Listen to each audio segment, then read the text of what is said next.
আসসালামু আলাইকুম viewers, welcome back to my channel Yummy Table by Nusrat.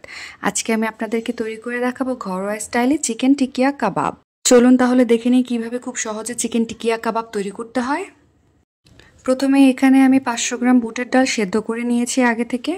আপনারা চাইলে মশলা সব একসাথে দিয়েও সেদ্ধ করে নিতে পারবেন, তবে আমি আগেই সেদ্ধ করে নিয়েছি।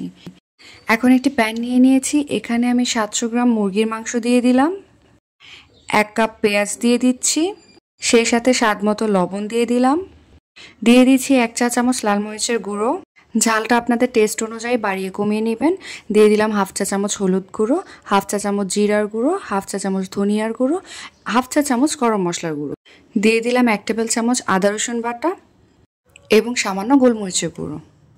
এখন এখানে আমি পানিটা অ্যাড করে দেব। পানিটা এমনভাবে অ্যাড করবেন যেন সবগুলো ইনগ্রিডিয়েন্টস ভাসা ভাসা হয়ে থাকে, একেবারে যেন ডুবে না যায়। অতিরিক্ত পানি দিতে যাবেন না, কারণ পানিটা শুকিয়ে যাওয়া পর্যন্ত সেদ্ধ করে নিব।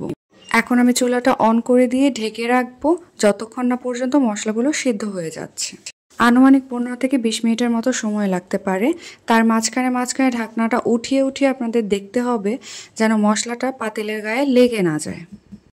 তখন এভাবে একটু নেড়ে চেড়ে দিবেন, এতে করে মশলাগুলো লেগে যাবে না।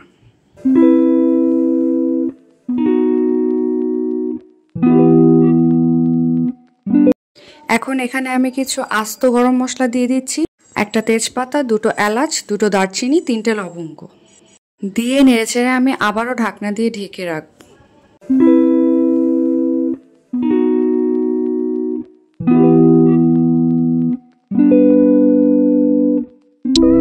মশলাগুলো মোটামুটি সেদ্ধ হয়ে আসার পর এখানে আমি সেদ্ধ করে রাখা বুটের ডালটা অ্যাড করে দিচ্ছি।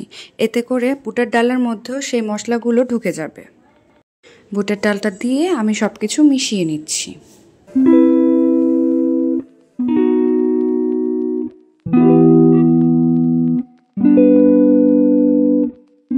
সেদ্ধ হয়ে গিয়েছে, পানিটা শুকিয়ে গিয়েছে। এখন আমি চুলাটা অফ করে দিলাম। এখন আমি নামিয়ে ঠান্ডা করে নিব। ঠান্ডা হওয়ার পর আমি এগুলোকে ব্লেন্ড করে নিয়েছি, আপনারা চাইলে পাটায়ও পিষে নিতে পারবেন। এখন আমি এর মধ্যে একটি ডিম দিয়ে দিলাম, সেই সাথে কিছু পেঁয়াজ বেরেস্তা দিয়ে দিলাম। আপনারা চাইলে এখানে ধনেপাতা পুদিনা পাতাও অ্যাড করতে পারবেন। এখন সব কিছু মিশিয়ে নিচ্ছি।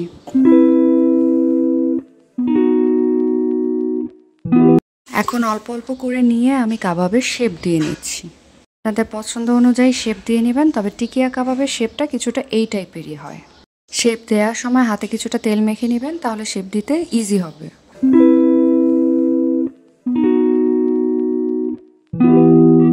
এখন আমি তেল গরম করে তেলে এগুলোকে ভেজে নেব। আনফর্চুনেটলি আমার কিছু ক্লিপ মিসিং হয়ে গিয়েছে, তার জন্য আমাকে ক্ষমা সুন্দর দৃষ্টিতে দেখবেন। তেলটা ভালো করে গরম হয়ে যাওয়ার পর কাবাবগুলো লো হিটে ভেজে নেবেন। কাবাবগুলো ভাজা হয়ে গিয়েছে, এখন আমি কাবাবগুলোকে সার্ভ করে নিয়েছি। আশা করি রেসিপিটি ভালো লেগেছে। ভালো লেগে থাকলে আমার চ্যানেলটা সাবস্ক্রাইব করুন।